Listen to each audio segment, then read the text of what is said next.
The first sprint drill we're going to be looking at here is the A-skip. This is the one I use to teach hip position and posture. This is going to be one of the most important drills when we think about an athlete position when they're sprinting or at max speed or running as fast as they can. So this is a drill that reinforces posture. So one of the things I try to tell my athletes when they're doing this drill is to push out of the ground. Don't stomp the ground, push out of the ground.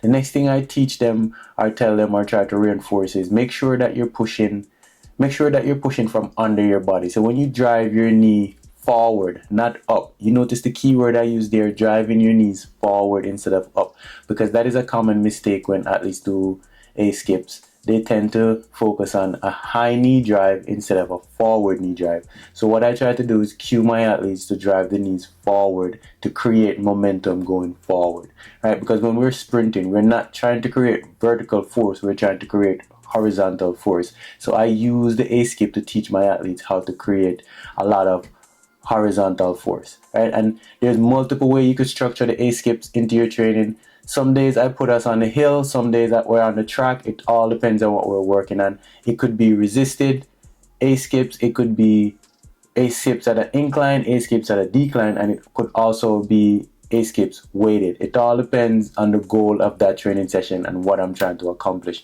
But the main thing I'm trying to emphasize whenever I have my athletes do the A-skip is proper hip position. Right? I want shoulders relaxed. I want them driving the knees forward and making sure that when their foot hits the ground, they're not stomping. Their foot is landing under their body and they're pushing out of the ground, trying to propel themselves forward. Again, the goal is to teach proper ground contact when we do drills. It's never about rushing. It's never about just going through the drill to go through it. Get the knees up higher. As you can see, every athlete is going to be a little bit different. Everyone has a different type of body. Everybody moves a little bit differently. But the goal of all of these exercises is to watch what the athlete is doing and do corrections, right?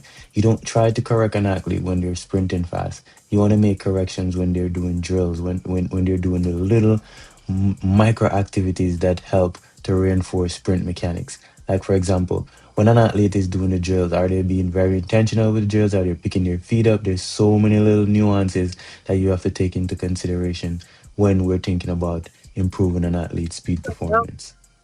When I think about sprint drills, we're thinking about ground contact, we're thinking about hip position, we're thinking about how the athlete is moving while picking their feet up. Again, the goal is ground contact. Yes, right? Don't stomp. There sounds light on his feet. That's what we're going for. Oh, so we want to be lighter on it? Yeah. So no stomp. Yeah, no stomping. When we think about improving sprint mechanics, sprint drills is going to be your biggest motivator, your biggest thing to help you to improve sprinting. And there's multiple ways how we could do this, right? Today we're choosing to do it up a hill over wickets because today is Hills Day.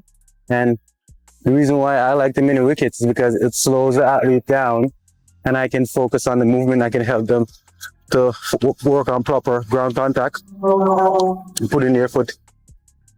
The goal with all of these drills is to teach ground contact, teach the athlete where to put their foot, ground placement, just teaching proper position for sprinting. So that is the main reason why I add sprint drills. And I think sprint drills are a form of plyometrics. They should be done every day in training.